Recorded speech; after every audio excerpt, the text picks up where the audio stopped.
It doesn't. You have the Molly part. Yeah, so you can get to it there. It's still a work in progress, but you can see that there, at this point, I think there's about 2,000 scans available. We're working on some kinks. And there's also some placeholder content for these documents that are related to scanning and documents related to the intellectual property that we've talked about today. But go ahead and take a look. Is that WordPress? No, it's not. So just wanted to give a quick thank you to Candace Keller, who originally prepared this presentation for the Rencontre in 2015 in Bamako, and then to my colleague Yusuf Sakali, who also used it. I adapted it significantly, adding most of the information about the intellectual property and use. And that's what I have for you today.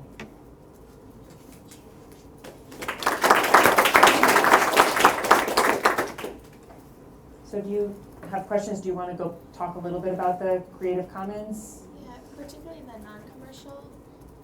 I feel like I've heard conversations about the benefits, and I think Kate, you were talking about this at one point. The sometimes our desires to keep things accessible, and by including the non-commercial, has unintended consequences. Yeah, for like heritage contractors like myself, or CRM firms doing public archaeology, and it gets a lot wishy-washy whether it's appropriate to use it for certain things. So once I started doing some digging in, wanting to give you like, this is when you can use it and this is when you can't, it starts to get fuzzy, the commercial and non-commercial ones. So I don't really have a set answer for you, because there were things like if you used WordPress and you were using the free version where they put commercial advertisement on it, would that be a commercial use of the image? And so that's an issue, how you're hosting your content. So I'll throw it open to other people to respond to the question, or really if it's more of a general discussion. There's an interest in having open data in certain communities, and then with certain partners, that's really not on the table. It's not an option. And this project wouldn't have happened if we were going to force a completely open license on them. So. Could you talk about the watermark and why they would like it and why you wouldn't, but kind of flipping, if you were in their position, why you would want to see it? And what are the advantages of not having it? So I think the main reason behind having the watermark that in the discussions was about making it difficult for someone to use the image for profit. So one example was, I'm worried that someone's going to make postcards and sell them around the city. It really doesn't look great, but yes, maybe they could. And, in the short answer, they could. It's sort of a balance, though, trying to persuade the community to say, listen, we're also working on this under a publicly funded project. There's interest of access, and one of the parts of the access is just think about when you're presenting an image on a PowerPoint in an educational setting, how many of them do you use with a Getty image across the center of it? None. You go try and find the bootleg somewhere else. So, or not use it. So there's a real issue about using this for legitimate uses in educational settings. That also, one of the important parts of this project was to open the collections up for scholarship and students to use them. And by manipulating the images in that way, and you degrade them in a way that makes it difficult to do some comparisons. Not all, but some. So some of the questions were, where would we put the mark? And we thought, okay, well, maybe we could put it across the bottom. And then the community said, well, that could be easily cropped out. And we say, yes.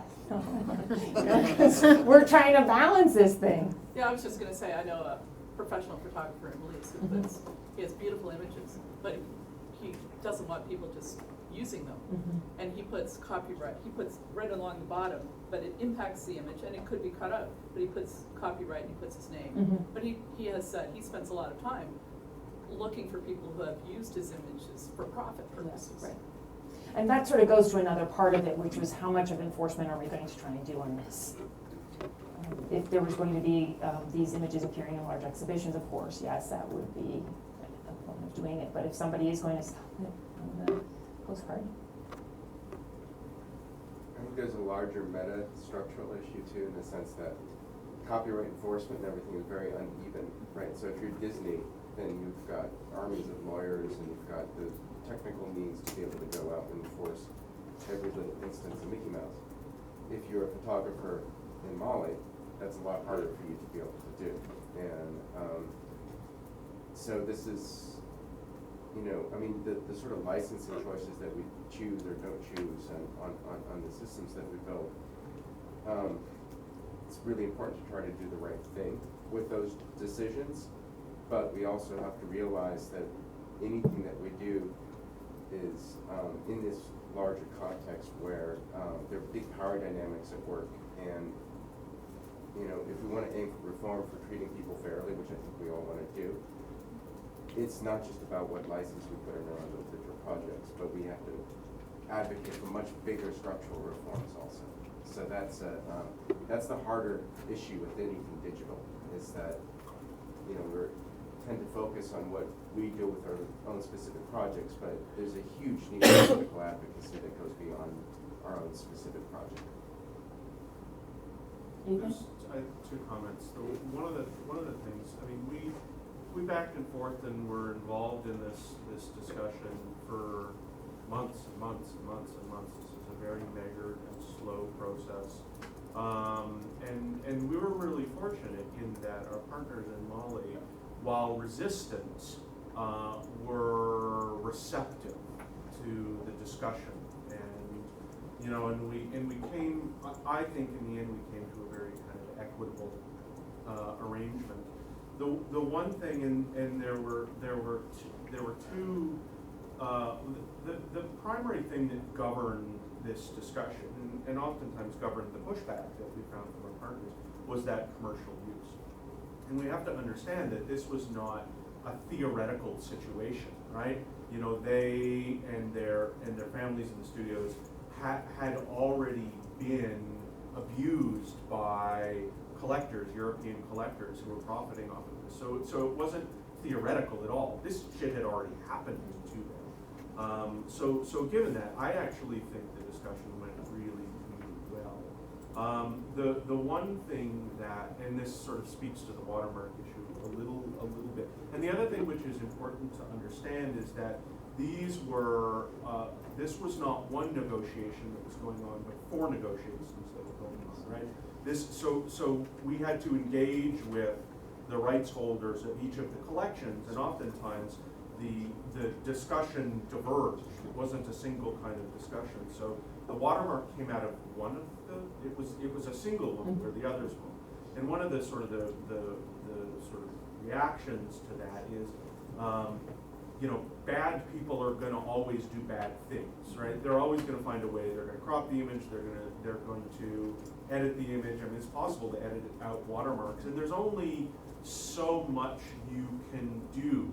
You know, it's, you know, an arms race doesn't work in this, where, you know, you find they're cropping, so you put a watermark in the middle of it. You know, so and you get to the point where the images are useless. You have met the concerns and the absolutely sort of justified concerns of the rights holders, but the images are sort of absolutely useless for anyone else, and they certainly don't meet the spirit of the grant or the requirements of the granting agency in this case. And the second thing I wanted to say that actually doesn't have to do with the project is related to Eric's statement about enforcement. So I have a bit of a story to tell about Creative Commons and enforcement that happened last semester to a student of mine. That is really germane for this absolute question. All right, so I run a fellowship program called the Cultural Heritage Informatics Fellowship Program. They build stuff, and one of the expectations that they have is they write about stuff, and they write about it a lot, much like you do. I mean, I do this a lot. So, and they're writing about projects, and they're talking about projects.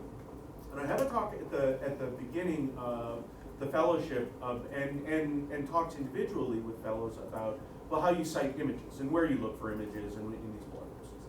Because the blog it gets well trafficked. There's a lot of people. So I had a student who was doing a blog post. He was a PhD student in education. Built a really interesting project about sort of location-based neighborhood sounds. It was a really neat project. And he, in one of these posts, he used an image, and it was actually a really kind of generic image that he got off of Flickr, and it was Creative Commons licensed. It was Creative Commons by attribution, no commercial. So, well after the fellowship was actually near the end of the fellowship. Actually, it was this summer. The fellowship was last year. I get an email from a company called Pixie, which is, or Pixley, it is the company basically goes after people who have infringed on photographers' copyrights to seek retribution, to seek licensing costs, essentially. I mean, they are the copyright trolls or the patent trolls of the photography industry. And the email was both, very threatening and very generic. I mean, it's fortunate that it came to me and I'm aware of this shit as opposed to someone who doesn't know anything and would be terrified by this. I mean, the rhetoric of the email is intended to terrify the recipient. And it was sent to me, it wasn't sent to the student. And there's sort of they had been actually emailing the generic email address for the anthropology department about this. And then one of the secretaries said, do you know anything about this? And this was weeks and weeks, like escalating emails. So anyways, it finally gets to me. And I'm back and forthing with them. And what the crux of their claim was that, yes, this image was Creative Commons licensed, but the student had not put the attribution below the image. The student had screwed up in this regard. The student actually still to this day doesn't know this has happened. I haven't told him, I'm not throwing him under the bus. So I said, you are absolutely right. And I went and I changed the attributions immediately. I apologized. And I actually found the photographer's email and included it in the response. And I said, I hope this has all been, and it was, no, this hasn't. You have infringed. So weeks and weeks of back and forthing, and increasingly sort of threatening emails. And I was at the point where I'm like, I am not letting this go. Even though technically, yes, the student had not met the requirements of the license. Yes, technically. But essentially, they had gone well beyond what I would consider to be ethical practice. Because they were, and the language was just the rhetoric was getting more threatening. Lawsuits and all this kind of, we'll go at, so it's, and then I talked to the general counsel for MSU, and I'm like, I'm not letting this go. And I had a really interesting question or a discussion with her, and she said, technically she had said that she had seen this many, many times, and they almost always go after graduate students. Because graduate students and their success rate is very high with graduate students, because these terrifying emails are intended to do this. And she said there was two things. She's like, one, make them pay. Make it so expensive that it would far exceed the licensing costs that they would seek back. and it was what they wanted was like $300 or so. She first said to me, "Are you willing to pay something?" And I said, "Over my dead body, I will not." And she said, "Okay, that's fine." And she said, "Then just make it cost them." And after this, I mean, she said the conversation that I had with her in terms of billable hours had far exceeded what they were charging me back. And then the second interesting thing she said is that MSU, and because this was on an MSU server, it's an MSU project, are not open to lawsuits they cannot be prosecuted. They could name me in a lawsuit, they could name the initiative in a lawsuit, but it would not be successful, and it would cost them more. So what I did is I responded, and I said all of these things very respectfully, and I said, look, we put the Creative Commons licenses, it's very important to me, da da da da da. And I got an email back from a separate person saying, yes, you are absolutely right, and we will not pursue sort of legal means. So even though technically they were absolutely right, the letter, the requirement had not been made, but they had gone to such extent to try, and this was just an individual photographer dude. It was just a guy, one guy, who had contracted with this company to basically, and they just troll around the internet looking for photographs that have not been attributed. And all of his photographs are Creative Commons licensed by no control. So anyways, this is just a case study about the other end, the implications of using Creative Commons licenses and how you use them in enforcement and all that kind of stuff.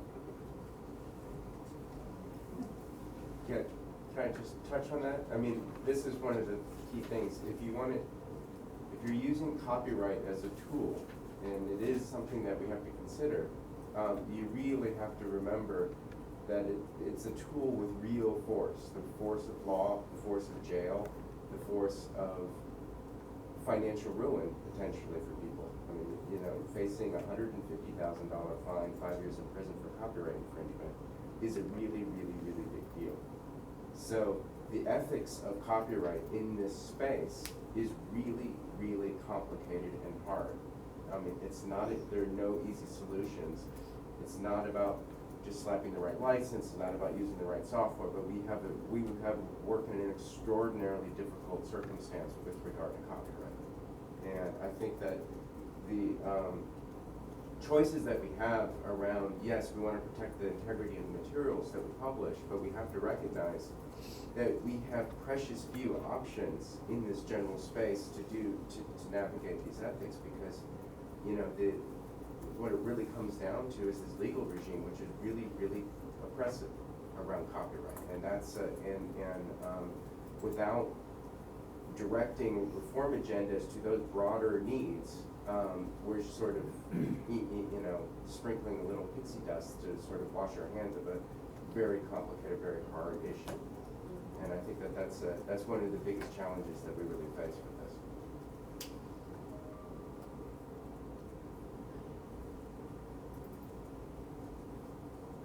This is somewhat of a tangent, but in terms of the backup, I know that some of us use Carbonite, and what are the implications of, say, having an archive that has copyright issues on your computer and you're backing up to an external storage service that you pay for, where people from that service have access to the data?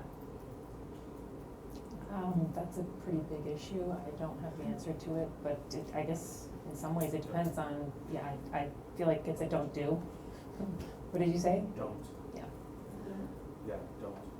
I mean, because again, think about the terms of service and the end user licensing agreements for these companies, something that we talked about last year, the implications of using commercial software as a service kinds of platforms or services. Oftentimes, and the extreme example that I gave was Instagram and Facebook, right? You know, when, you know, Instagram, before it was bought by Facebook, had relatively permissive terms of use, but when it was bought by Facebook, they changed it and basically said that anything on Instagram can be used by Facebook for any reason at all, right? So you've invested time, effort, and energy in this company, this is sort of Apple, and then they change their terms of services or their EULA, you're screwed. right? And also thinking about choosing software and services that align with your ethical values. Their ethical values are not aligned with your ethical values, because they're a commercial enterprise. So you just, I mean, that particularly we don't. So our university backs up to external storage service. And we have protected folders, password protected folders, Yeah. but then it backs up to the service, and I'm not sure what that service is, but I'm told there's a service in that.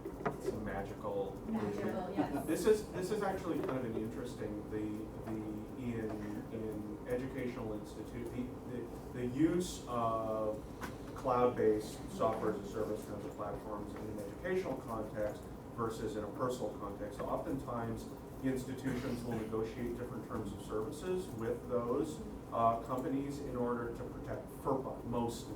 Like for instance, MSU has a separate institutional install of Google Apps, and they had to negotiate separate terms of service in order to maintain FERPA.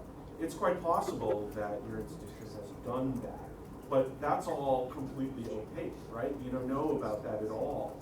And it's going to require talking to IT services, the legal department, right? Which you don't have time to do, or even an inclination to decode those legal documents and implications of those legal documents. So that, I mean, that's why, and this is certainly a complicated process, but I always advocate for rolling your own infrastructure because you control your own infrastructure. I mean, of course, oftentimes that's not possible, that's not feasible for financial, institutional reasons, but when we're talking about these kinds of questions, that is the absolute sort of, that's what you will build. I was working on a scanning project for a library, or with the digital librarian at my university, and I found that they are incredibly helpful in explaining how that works. Like Binghamton University has a system that they maintain, and they explain to you how they check the data for degradation and things like that. So I think for me, the accessible version of what you said, talk to the digital library head and see what they do, and they might understand it well enough to explain to you what those agreements say. But furthermore, even on a sort of practical basis, beside the legal aspect or the access aspect, I work for a different company during my day job, and they would not be convinced that they should back things up that were on Dropbox. Everything's on Dropbox. There was no local copy of anything because it's just stored on everyone's computer, right? And nothing can happen to it.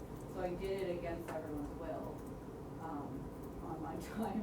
And then 2 weeks later, we got a ransomware attack on the Dropbox, and everyone's freaking out because health information for clients is on there. Oh, no. Things like that. Yeah. Oh, right, because people don't fundamentally understand. Like, in this room, we sort of understand why that's bad, but I was like, no, that's really bad. So people don't, most of the people we work with may not fundamentally understand how important it is. And so I feel like it took me a lot of extra time to be like, no, I'm gonna explain to you how Dropbox works and why that's not a good idea. So it can be frustrating, but once a bad thing happens, they really appreciate that you knew to back things up. So If you are in an institution, talk to your library. They are your partners, they are your advocates, they will fight for you, they will work with you. And more specifically, you want to, in this context, you want to talk to your copyright librarian. Oftentimes your copyright librarian is copyleft. They understand the academic endeavor, they understand what's going on, they are allies like you would not do. Can I ask a question about and coming back to Eric's point, with your statement there that, the negative remains the intellectual property of the owner. In some ways, it's a moral statement. So I'm putting a statement like that, appending it to the oral histories, that this remains the intellectual property of the family.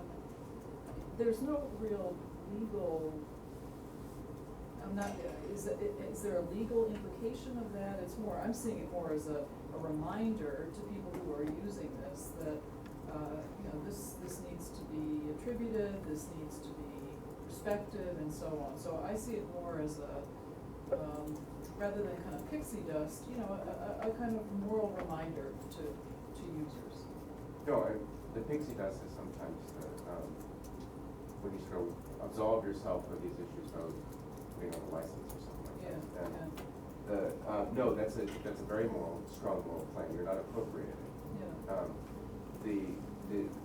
Also the issues around that are that, you know, so if we buy the general notion that there is such a thing as intellectual property and it's an ethical kind of construct, which is its own sort of debate, then, and that's it's a really hard debate also because it's cross-cultural. Yeah. I think that there is something that we have to respect these things. But the question is the way that this gets enforced internationally is through these very draconian legal mechanisms, and that enforcement is very selective, right? So typically it's not going to be protecting indigenous peoples, it's not going to be protecting individuals, especially in the developing world, who do not have access to the legal mechanisms of enforcement. So that's a big issue. I think that it's perfectly appropriate to not license something that somebody doesn't want to license. You don't do that. That's unethical. That's the form of appropriation. But where we need to sort of change the debate also is that if we want to engage in any sort of digital humanities, digital archaeology included, then the overall legal regime under which we're working as part of a society, that's the sort of real focus that I think we need to direct the reform efforts towards. Because we're working essentially in an ethically impossible situation, as far as I you know, if you want to respect people's rights, and I think we absolutely need to, we need enforcement mechanisms that are appropriate for that kind of thing. And then, so that's why it's very difficult. Somebody asked about, you know, open context in this space. We focus on open data, which is where these enforcement mechanisms we try to avoid, and it's absolutely not appropriate for all content. You know, like we do not want sensitive issues in open context. It's not the right place for it. But for the materials that are okay for open context, then we try to make it as open as possible. And in order to reduce risks of exactly tripping on these enforcement issues where it is actually very legally dangerous. And even if, you know, we go about most of our normal lives infringing copyright left and right.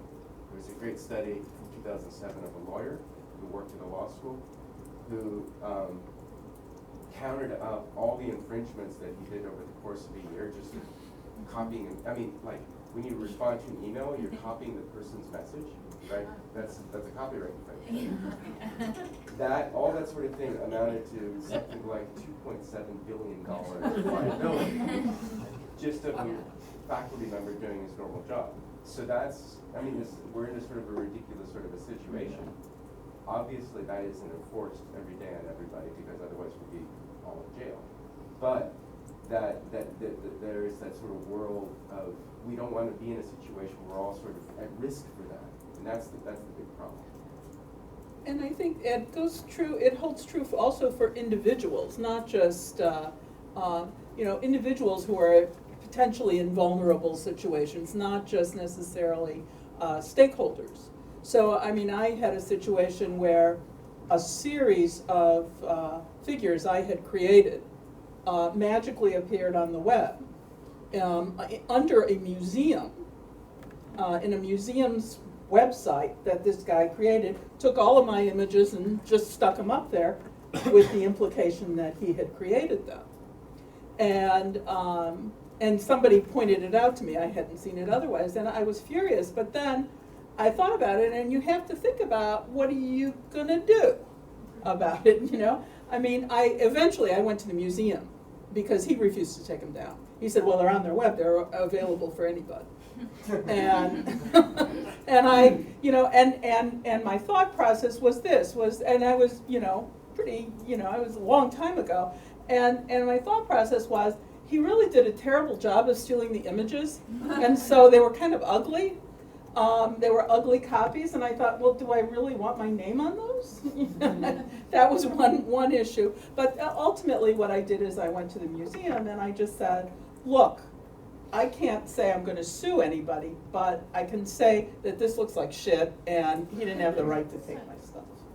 And so they forced him to change it. But I think the point is that even when you put on by attribution or all of those things, you have to really think about what are you going to do if something happens, and you know, is it worth it for you to threaten people? Now, in the case that Ethan talked about, that's a very different sort of thing, in that you're going after a business basically of taking advantage of students, and so that's a different kind of context. But I think much more common is what Eric is talking about in my example, which is people just taking things because they can, you know, and just doing it. And so you have to really stop and think. And I will tell you, my initial reaction to Creative Commons licenses a number of years ago was, you know, that I wanted to put as much restriction on them as I could. I mean, that was my gut feeling. And I've really changed that, because you have to really sit and think it through. What is it that you're gonna actually do? And what's the purpose of your response? In other words, why do you want it so restrictive? You know, maybe attribution is really all you want, and that's fine. But you really have to think through each of those, you know, each of those restrictions, and think about it from a very, if nothing else, think about it from a practical point of view. You know, what is it you're getting pissed off about? The attribution part is something that has come up again now, Right. which is how do you want to be this thing to be attributed to? I mean, is it, what's the format we want for our materials in this archive? How do we want it to be attributed? So that's something I need to circle back to and make sure we have it broken out, because that way at least we have an understanding of what we expect, and if somebody doesn't do it, we can ask them to do that. So I have a comment and a question, sort of following up what Stacy was saying, Carbonite and, you know, Dropbox, scary. Ransomed on Dropbox? I'm like, oh. But, so we all have data that we're working on, and we email it, you know, attached documents and Excel spreadsheets, and if you have a team of graduate students or even undergraduates, which many of us do, they want to put them on the web to store them and access them. They get, you know, their Dropbox gets full, they're putting on Dropbox. And I try to sort of downplay all of that data is going all over the place, but students don't necessarily understand it. But so that whole discussion, you know, I don't know where it's going in terms of how to deal with it. But I did want to make a comment here. We got an email through LSU at the beginning, just a few weeks ago. It's let's see now, early August, from LSU. It's from the administration. In order to comply with state and federal regulations, email to and from the @lsu.edu email addresses of LSU faculty and staff will be copied and stored for future litigation and public records requests starting August 1st. This is not an archival service, so deleted email will not be accessible for any other reason than legally required information requests. I mean, I sent this to our map librarian, he distributed it to the university, to our department, because I read all the university emails and most people don't. Because I want to know what they're up to. And yeah, it's like, and so I'm like, okay, so I attach my Excel spreadsheets to my emails back and forth to my students, and we're working on things, and we think we're working, we're not working, we're working, it's like, how do we even deal with this?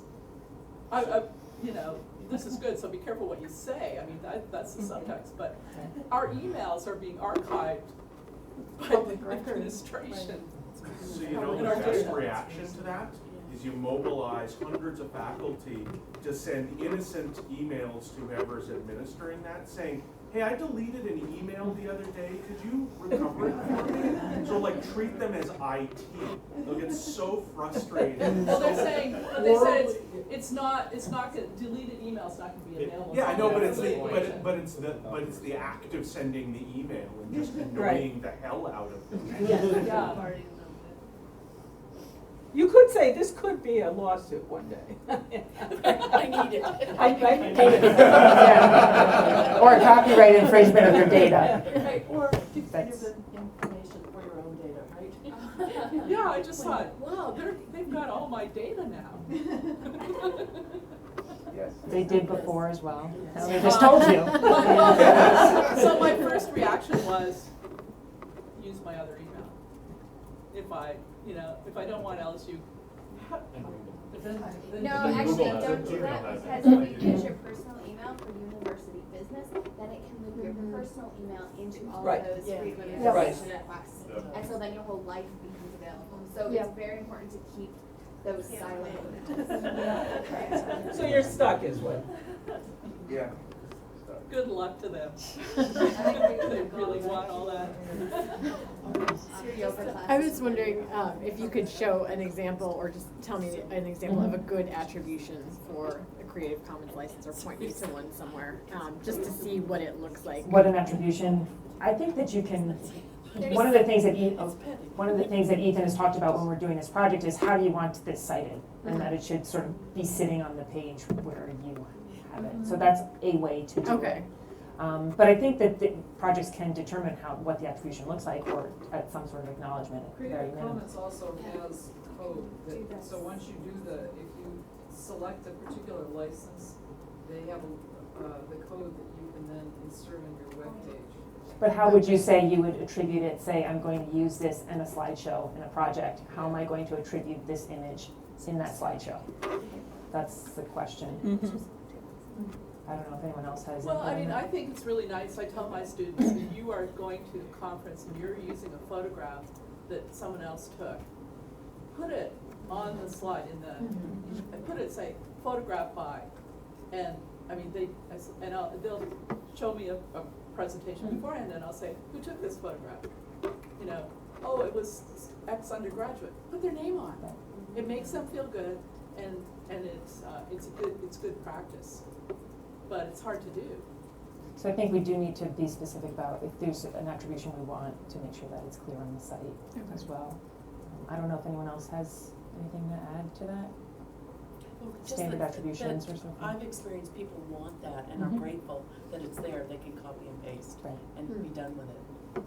Yeah, I sort of think of it as I can send someone to the source too, so they can make sure that I didn't Photoshop this lovely page. Does anyone else have any other questions? We're at our 10:15.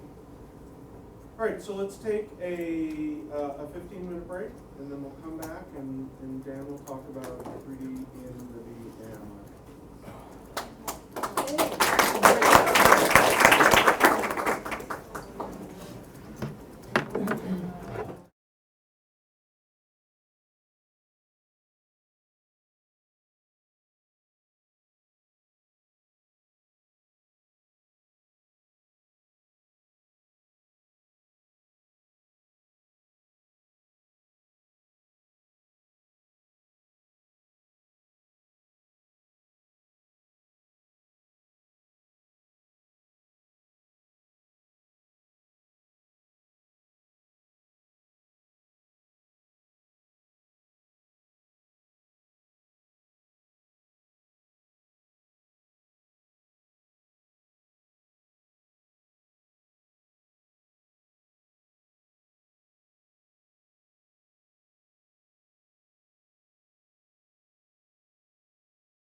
How long do you want me to talk?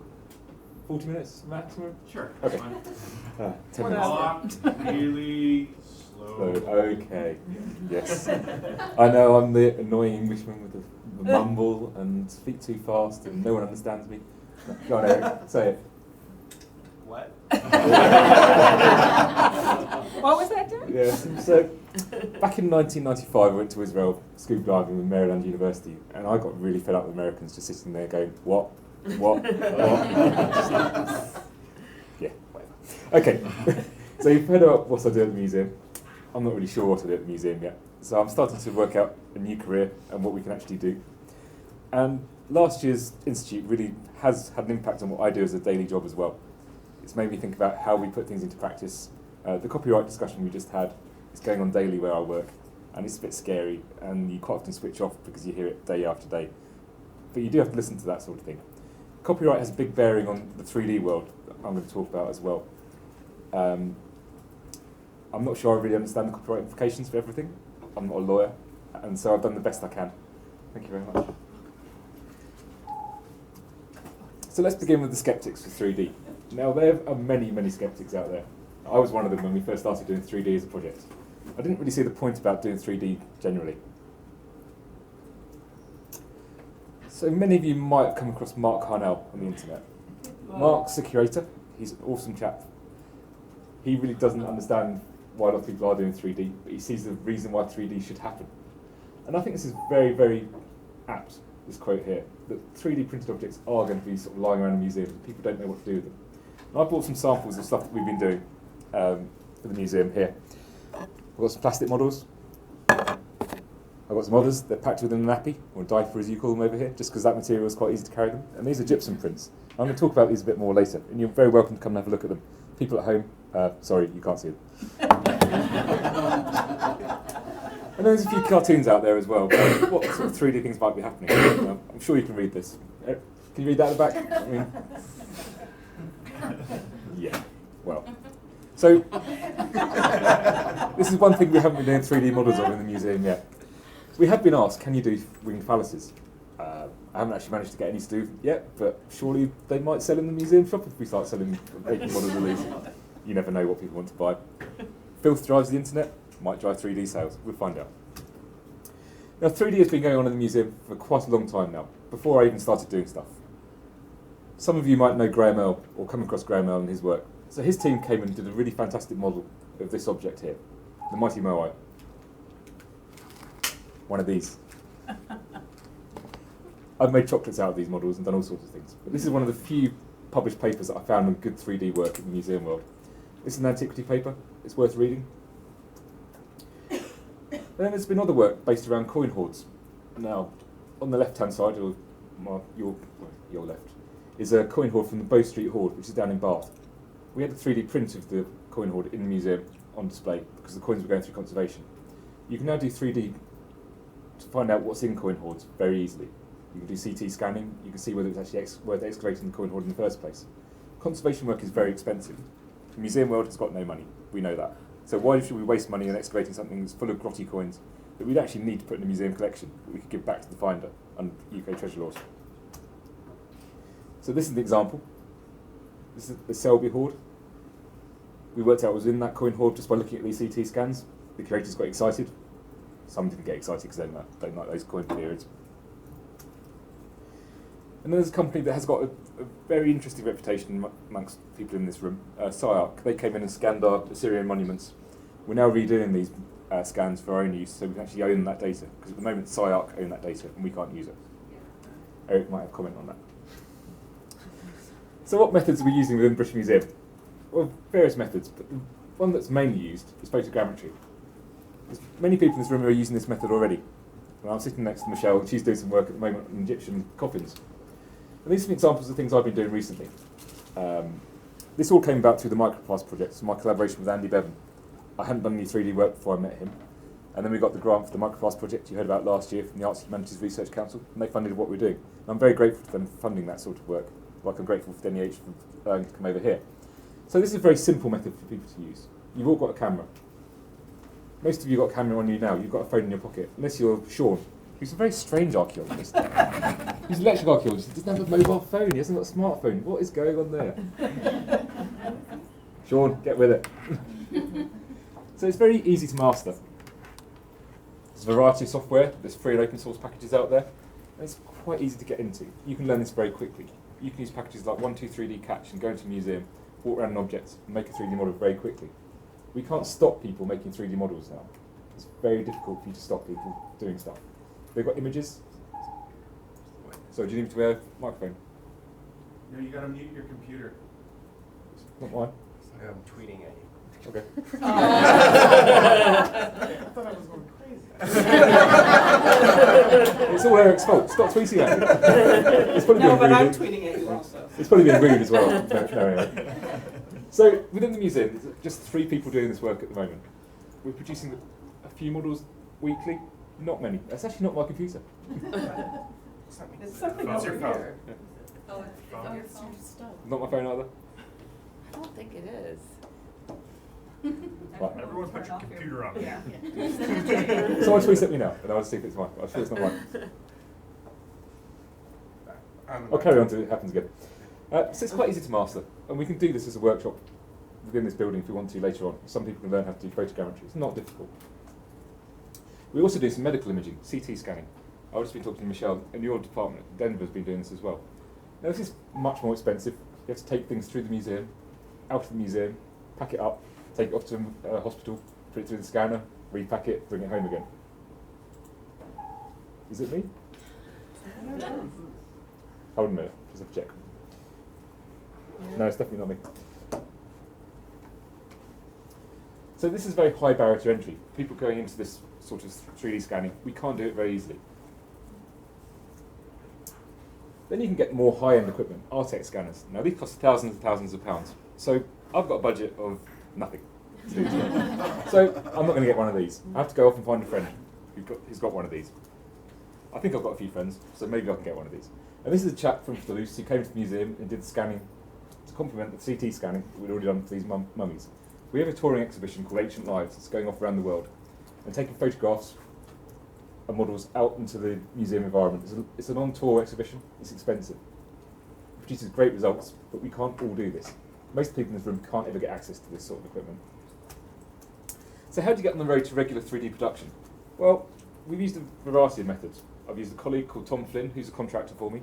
Some of you may come across him when you start looking at Sketchpad. He goes by the idea of Nebulous Flynn. What happened?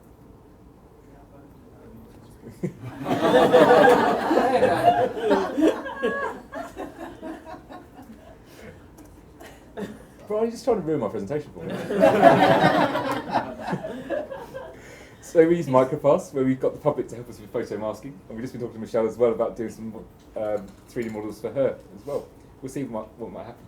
But everything's driven by a research agenda. What are we doing? Why should we make 3D models in the first place? If there isn't a research idea, it's a bit frivolous. We're just producing 3D models for the sake of it. Now, come to think of it, I have been doing it for the sake of it, because I've been trying to learn. So it's been funded by the Arts and Humanities Research Council to begin with. And you can produce fantastic models very quickly. So just one example of a mesh. I did this in my lunch hour. I walked around for 15 minutes, took photographs of this object, went back to the office. 2 hours later, came back with a model, which went up on the internet. Everyone was like, wow. Okay, so it's quite simple and quick to do. And we also use co-production. So this is the Micropass method. Now, we've just been talking about how we create photo masks sitting at our table just before this. Photo masking is the most boring part of 3D modelling, cutting out the background. It takes hours. You've got a very complex object, it can take you weeks. I've been trying to produce a photo model for the last month and a half of an Egyptian object. I've been going back and doing the photo masking constantly, and I still haven't got a very good result out of it. But there are quick ways of doing this as well. You can use the crowd to do it for you, or there's a technique which I'll show you later on for people who are interested in 3D modelling, where you create from the model that you just generate and make a very rough outline. You can import masks into PhotoScan. So there are quick ways of doing it, but it's boring. I hate photo masking. And we also built our own viewer to actually look at these models. I think some people tried to use this last year for projects they wanted to use. Brian mentioned it earlier. Sean used it for some stuff that he was trying to play around with. And he's also used the British Museum's 3D models for his own work as well. I think it was with Twine he used the models last year. But then we worked out no one's really viewing our work. I'll just go back so you can take a picture of that if you wanted to, Heather. Heather, did you want to capture that? Yeah. All my slides are online as well if people want to use it later. So, we worked out no one's really looking at our stuff. And that's a big problem for all of you. You're trying to build web projects, but if no one's viewing your stuff, has it succeeded? Possibly it's succeeded, but you want people to see your stuff. Now, we have 66 million people in the UK. If we reach 1,000 people, we haven't really got a massive audience. If we reach 10,000 people, we're sort of going, oh, that's quite good. But we want to reach millions. We want to reach everyone who's on the internet. So where do we go? We go for a larger platform. Things like Facebook. Is everyone on Facebook in this room? Probably. Even Sean's on Facebook, but he hasn't got a mobile phone. I'm not on Facebook. Are you not on Facebook? Oh, okay. I'll take that back. It's complicated. Everything's complicated with you. Just like travel. So we went off and had a look around for where we could put our information. And we came across Sketchfab quite early on. Now, many of you in this room have got Sketchfab accounts. We've been talking about it. They are a commercial platform, but they have a fantastic interface. They have a large audience. They have things that we tried to build but we couldn't do. And it allows you to share your information with the big picture. It's high quality, and you think, that's good stuff. You can embed your things into Facebook very easily off their platform. You can put things on Twitter. They're also quite well backed. They have money behind them. That's something Archaeology doesn't have. So they should be around for a few more years at least. They'll probably get bought out eventually by someone bigger. But then we talked yesterday about downloadable objects. And there was a comment on Twitter afterwards, which I think Eric replied to from Michael Carter, asking about the ethics about putting things up for download for 3D models. About, are they culturally sensitive? Can they be misused or represented? So if they're Native American objects, should you allow people to download them if they've got sacred connotations? But can you stop people making the models in the first place? You can't really, unless they're behind glass. You think you can't make them behind glass, but there are techniques now where you can actually remove reflections if you know what you're doing. So there are ways that people can make 3D models whatever. If they're downloadable, could they enhance research? So these objects I brought with me, you could perhaps take out to a school and say to children, you can actually handle these. If they drop it, it doesn't really matter, because we just print another one. It might be a little bit expensive, but you can always print another one. If they drop a priceless artefact, that's sort of the end of the world for you, because you let them touch it and they've dropped it. But where do we store these assets as well? We've just been talking about putting stuff on different repositories. I've been storing our assets on Amazon S3. Now, people here might think that's a bad idea. All this data, I'm hoping to make open access. If it's on there and people start downloading it, that's fine by me. My colleagues in the museum might not quite like that. But here's two different views of 3D printing that I've just found on Twitter this morning. So there's the Scan the World project, which is a fantastic project where they've been going around museums making free models for people to download.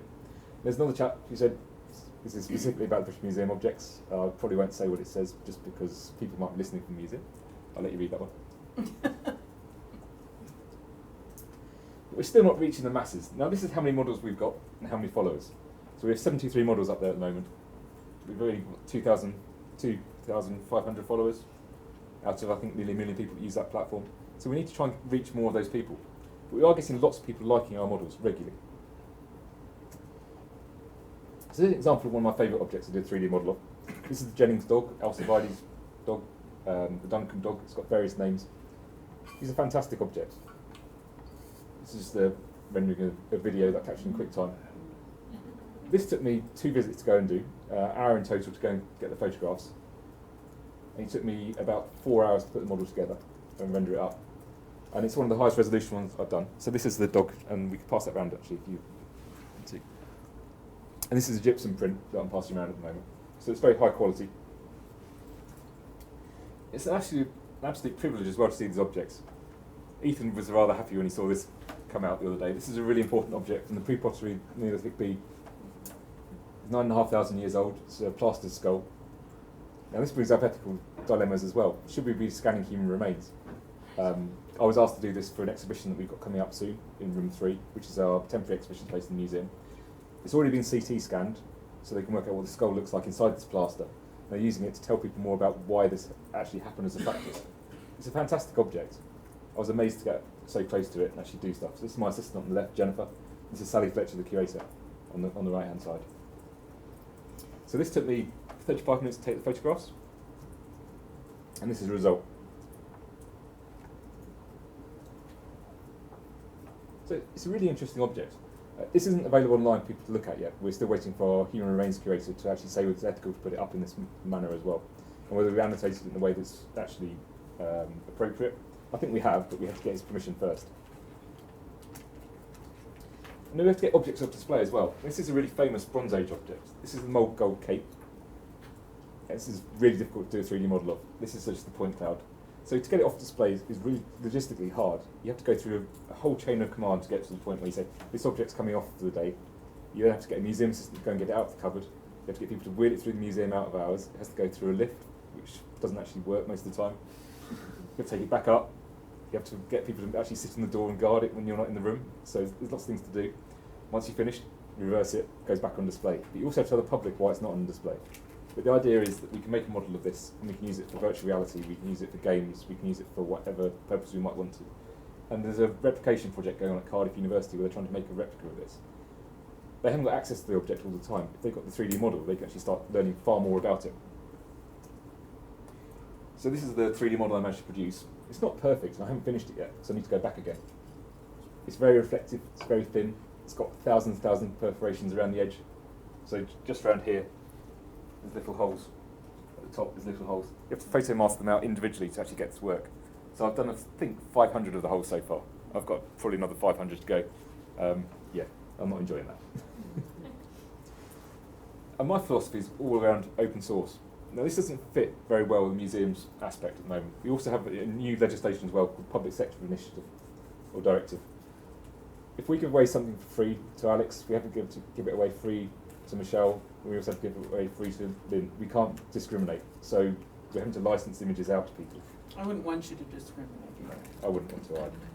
So the Creative Commons licenses, we had to go for non-commercial share alike, which limits people's use of our data quite a lot.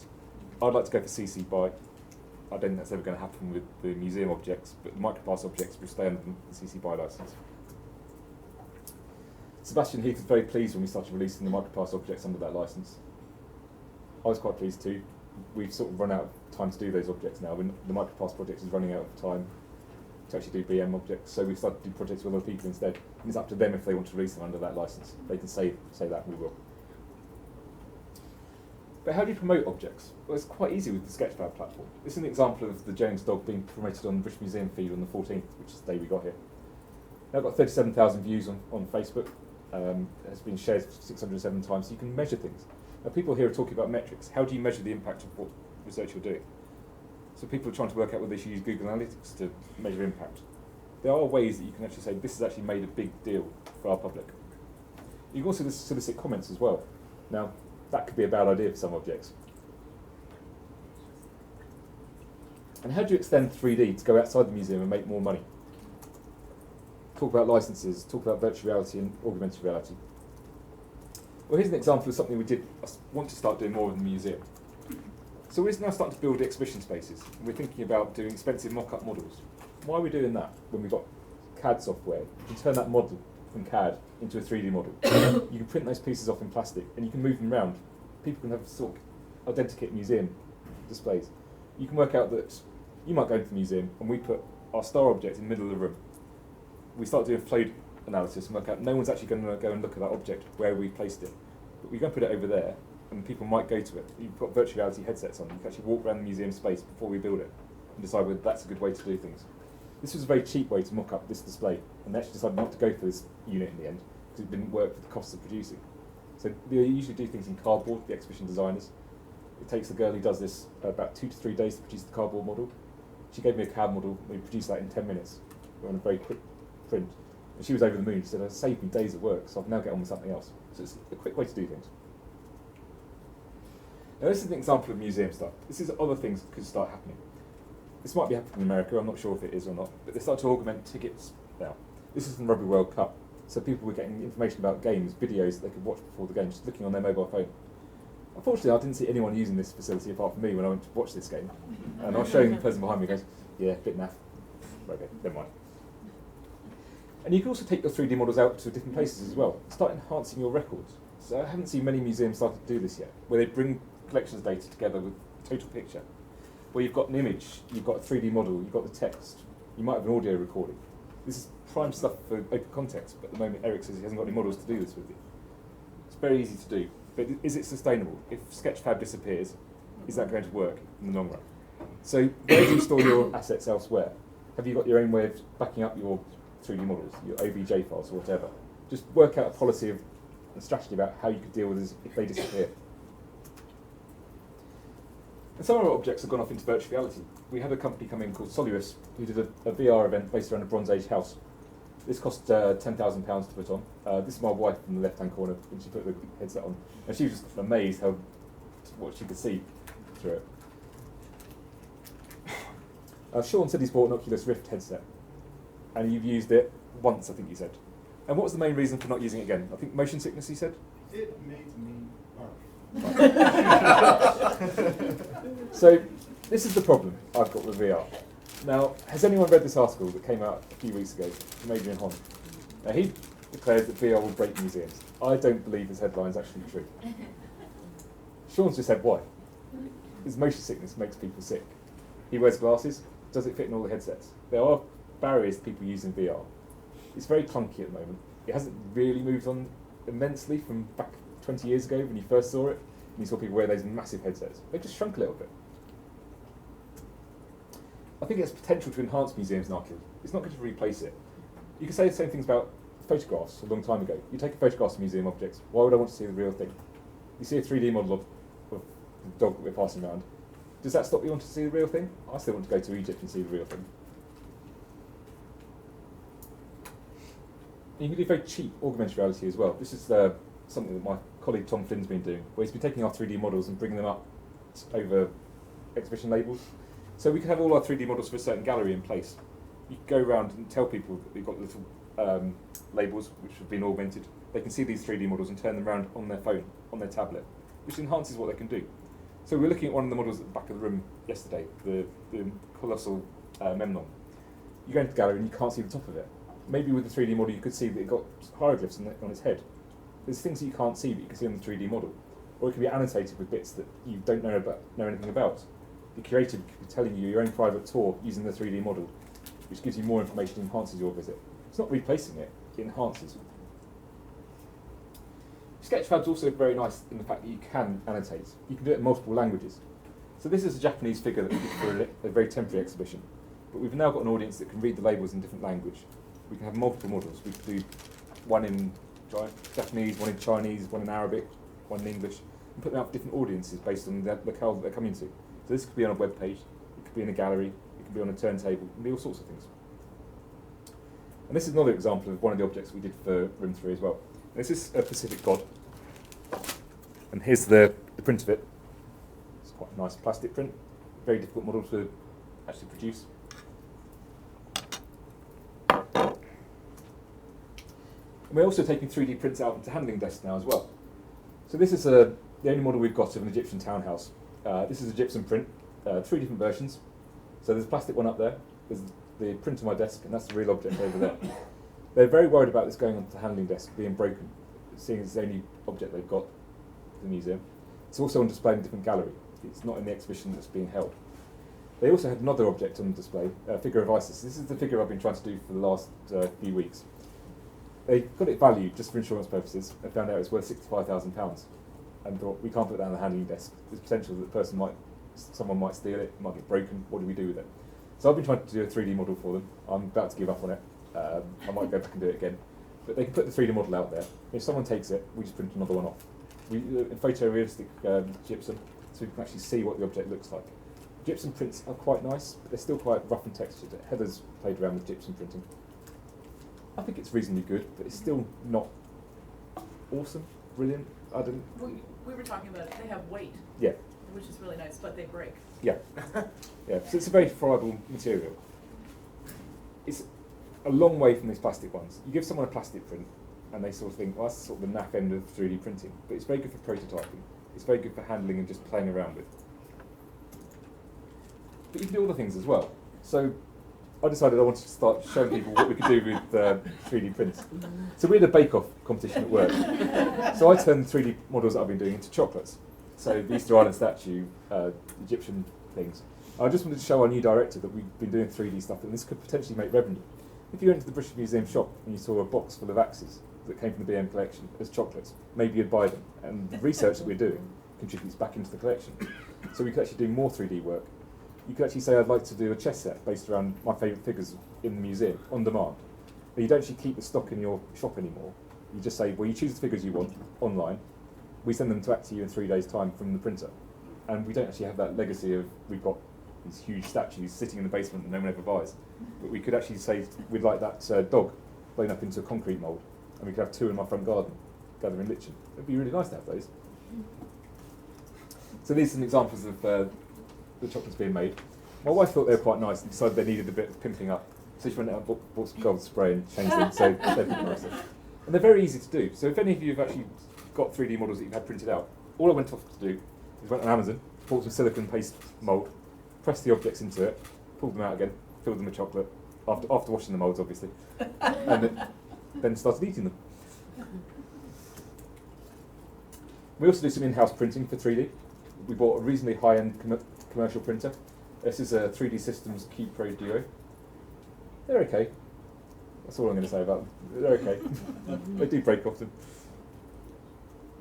And people are quite keen on sharing what they're actually producing as well. So they're downloading our 3D models. And they send us videos of what they're doing. So this is this model on the table being printed by the Museum of ABBA. When they finished it, they sent it to me to say thank you for allowing us to download the stuff and print it. These are the high-end prints produced by Think C 3D. Well, these are 3 different types here. Nylon, ABS, and gypsum. Nylon I'm not very keen on, because it's not a nice material to play around with. The end product is actually quite nice, but it's just not material I want to work with. Gypsum, it can be crushed up and used as building material. The ABS, I think, can be used as pellets for other stuff. So you have to think about what you can use for recycling. Try and be green if you are going to do 3D printing, otherwise there's going to be lots of landfill of things that don't break down. And these are other examples of 3D prints as well. They're worn by my colleague Jennifer. We're not actually sure how this object's used, whether it's actually a bracelet, or a toggle, or woggle, whatever you want to call it. So you could take it out to a museum, give it to children. I think I might have shown you this last year when we were talking. But you could give it to some children and say, how would you use this? Or some adults. And you can see what they actually start doing. So experimental archaeology. The same with the objects as well. I tweeted a link yesterday for Must Farm. It's an excavation in east of England. And they're actually bringing these Bronze Age objects up in situ with the wood still attached. So some of the theories we had aren't actually valid because you actually see how these tools are being used. And one of my colleagues has another project as well where he's asking a reconstructor to actually make models from the casts that we produced. So this is a Bronze Age replica of the Bronze Age dirk that he's actually wanted to bend into the same shape that it came out of the ground to work out how someone would do it in the long run as well. Many of these have been straightened after they've been found. This is another interesting project that some of my colleagues are building. Tom, who works with me, Thomas Flynn, and his business partner George Oakes, who you might come across, who runs Good Form Spectacle. They're doing a project called Museum in a Box, where they do 3D prints, and they have something called a Raspberry Pi. People come across a Raspberry Pi, this little microcomputer. They attach it to an NFC chip, and you put your object on top of it, and then it allows you to go off and find other resources based around these objects. So you can have a custom box based around any objects that you find in 3D. You can take it out to a school, an event, and have lots of rich media based around 3D objects that you've got. You could let people design their own experience, so they could put their own thing into the NFC chip. You can recode them. It's got lots of potential. And this is another project I mentioned earlier. So this is my mini factory. This project has been going out to museums trying to scan lots and lots of objects that are on public display and make them available for free for anyone to download. Now, this causes problems for the British Museum and the way it thinks about licensing. He's giving away these objects for free. Now, our terms of entry for photography mean you can only use your images for non-commercial usage. Now, this is technically a commercial use. If people go and look up a chap called Cosmo Wenman online, you'll find that he's selling models from the British Museum on an Etsy shop for $3,000, which he's coloured in and done nice things to. I think they're quite artistic. But again, that breaches our terms and conditions for entry. We're not going to chase them, I don't believe, because I don't think we've got the money to chase people. And I think we all have been talking about we don't have money to chase. And Eric's talking earlier about the legal fear. I mean, it's very real, but we just don't have the money to chase. If it's a bigger company with a mighty arm behind it, I think we'd be in trouble. And then, I haven't seen any of you playing Pokemon yet, but, oh, actually, one. Okay. But this is another application of where VR and AR is starting to change the museum world. We suddenly have got people walking around the museum, mobile zombies, who just look at their phone and walk around and walk into each other and play this. But they're having fun. They're called mombies in the UK. And there's examples of bad 3D as well. I'm not going to talk about this too much because I know Sean is going to talk about it. So this is the Arch Palmyra that they rebuilt in Trafalgar Square. Everyone thought it was 3D printed, and that's what they were selling it as. What they did is they did a 3D model of the arch. They went off to Italy and went off to a factory where they've got a laser-guided system and produced a 2/3 model of the arch, and then rebuilt it in Trafalgar Square. Didn't put any boards up around it, and allowed people to comment about it. Sean's going to talk about this. Well, I think you were, weren't you? I was ambivalent, but sure. Okay, good. It's on his list now. Good, good. There's some really weird things that you can now do in the UK. So you can go to Asda. This is quite a big supermarket owned by Walmart, and you can get a 3D model of yourself produced from the scanner. I'm not really sure I'd want one. Would any of you really want one of these in your house? But people want to buy these. We do them Do a you? lot cheaper. We do them for fun. Okay. Just for my students. There you go. So that's all I'm going to say on 3D. Ask me questions, but I'm really grateful to be invited to this workshop and for the NEH as well. And I'm really pleased to talk to you about 3D. And if anyone wants to ask me things afterwards or learn how to do a 3D model, we could try one this afternoon or over the next few days. I can let you use my computer because I've got software installed. It's not too difficult. Thank you.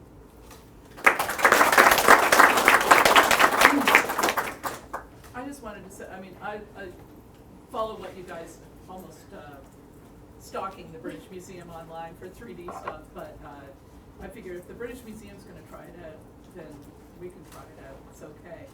But I was in a session in San Francisco at the SAAs where it was something about 3D printing, and it was organized by Sustainable Archaeology in London, Ontario, Neil Ferris, and then there was I think the colleague on your left, I recognize him. He was working, that was with the Smithsonian, that one, but there was someone else, I think, from the British Museum. But the guy from the Smithsonian was working with I believe, the Haida, and they had some ceremonial regalia that was in the Smithsonian, and they were repatriating it to the Haida. And they worked with the Haida back and forth, and the Haida had lost some of their, been burned and been lost and so forth. So they asked the Smithsonian if they could, scan things, and if they could then print them. And then the Haida, the Smithsonian gave the Haida back images, and they're carving them. They've got CNC machines, so they're just replacing them. But the thing that really impacted me, as well as that back and forth with the native people, was that those objects then, the replacement ones, were worn in ceremonies and became the objects, which is something of great interest, for 3D printing and archaeology in particular. What is the real object? Because if you're trying to make an exact replica in 3D scanning, and you achieve that, that sometimes becomes the real thing, especially if the original decays, like in my research, or with the Haida. I just thought that was a wonderful example, and I don't think he's published that.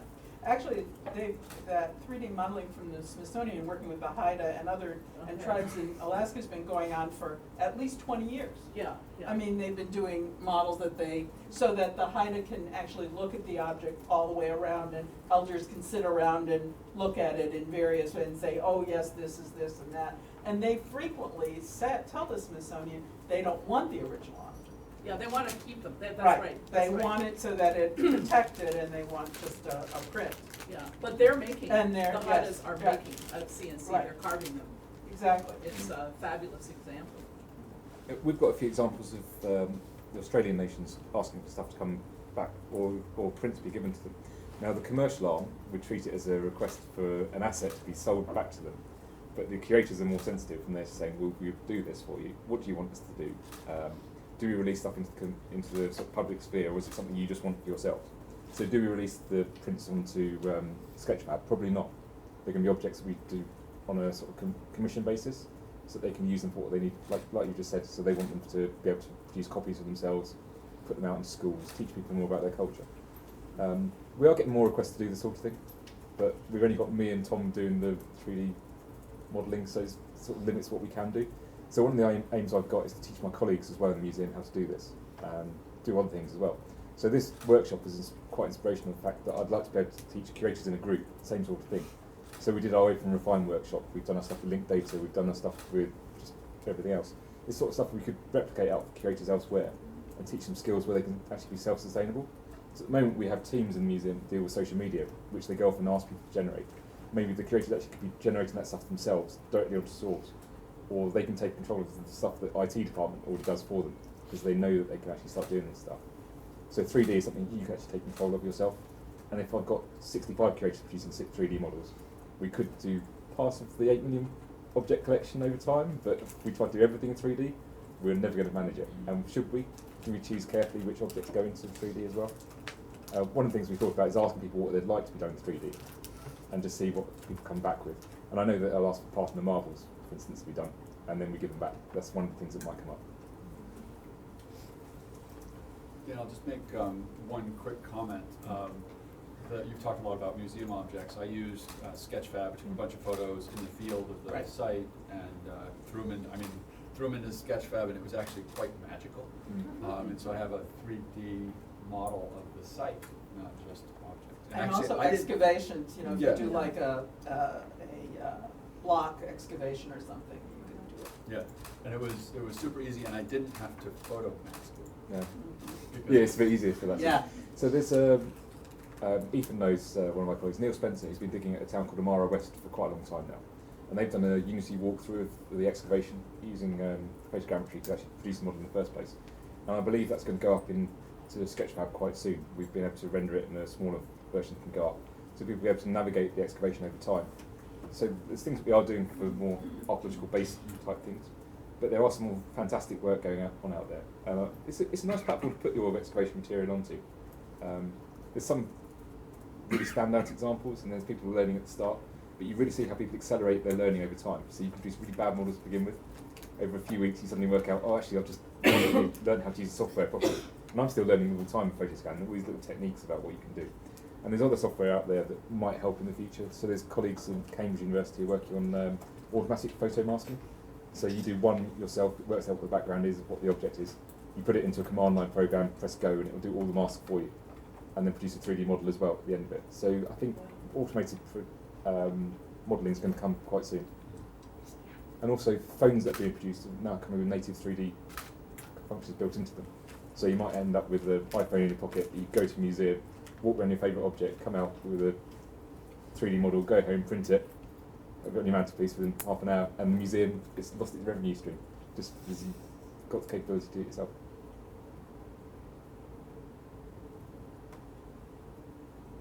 I'm curious about your interaction with Sketchfab.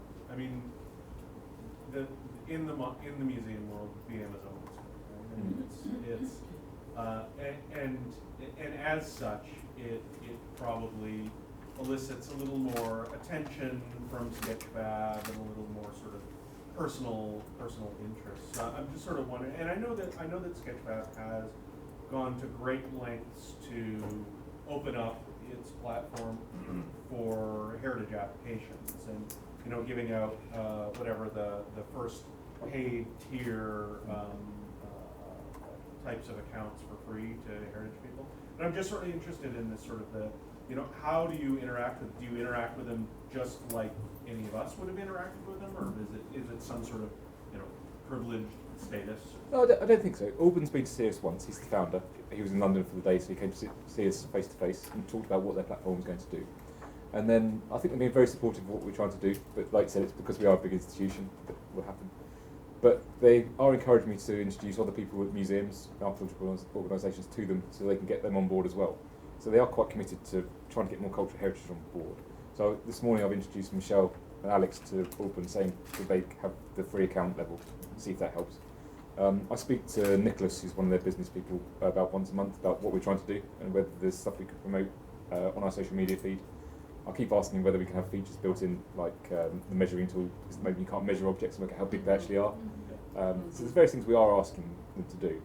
And their response to that? It's on their roadmap. That's the usual thing you get back from things like that. And I can understand why, because their platform is catering for gamers, all sorts of different things.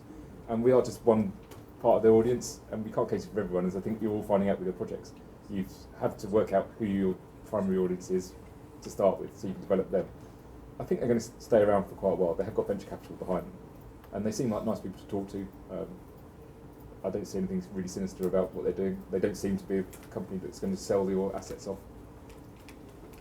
Does that answer your question? Yeah, I'm just really curious about how you interact with them and how, you know, because, I mean, also, I mean, the BM was you were an early mover on Sketchfab, and a lot of their sort of rhetoric about heritage institutions, either heritage applications, has very much highlighted the BM's work, and it's been a sort of central part of a lot of their sort of language about that. So I was just sort of curious. They've used this a lot for promotional material as well, and they haven't told us all the time they're going to do stuff like that. And I have seen some pictures of their offices where they've got BM content on their walls as their promotional wraps on the outside. And I could imagine our commercial arm saying, well, why are they being able to use our stuff without paying us any money for promotion? But we're getting so much promotion out of them for free because we're not paying for using their platform. So I think we've got to be realistic. But I think they would talk to any of you if you sent them an email saying, I'm running this project.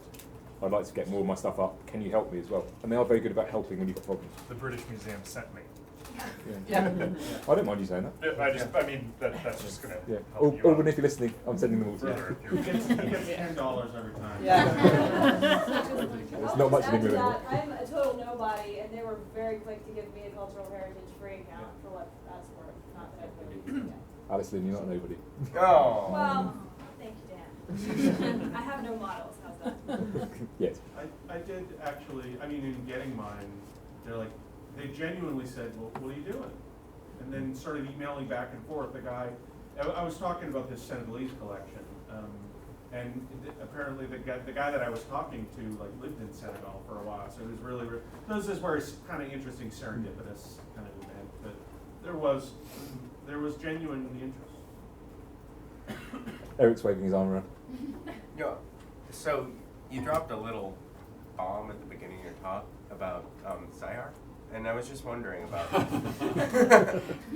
so no, to get a little bit more background about it, because SciArc justifies access restrictions and that sort of thing around they say that the data that they've got is sensitive and that it could be used for bad purposes, including like damaging sites and whatnot. So what was the interaction like that they're not giving access to the materials that they scanned in your museum? I can't talk about it. Okay. So I'll talk to you about it offline. How about that? Do you want us to stop the streaming? No, we'll talk about it offline later. Yeah. Okay. Any other questions, or do you need a break? Okay, why don't we, so why don't we, break, do people want to break for lunch? Okay, let's break for lunch a little early, so back here 1:15, where we'll start. This litigation.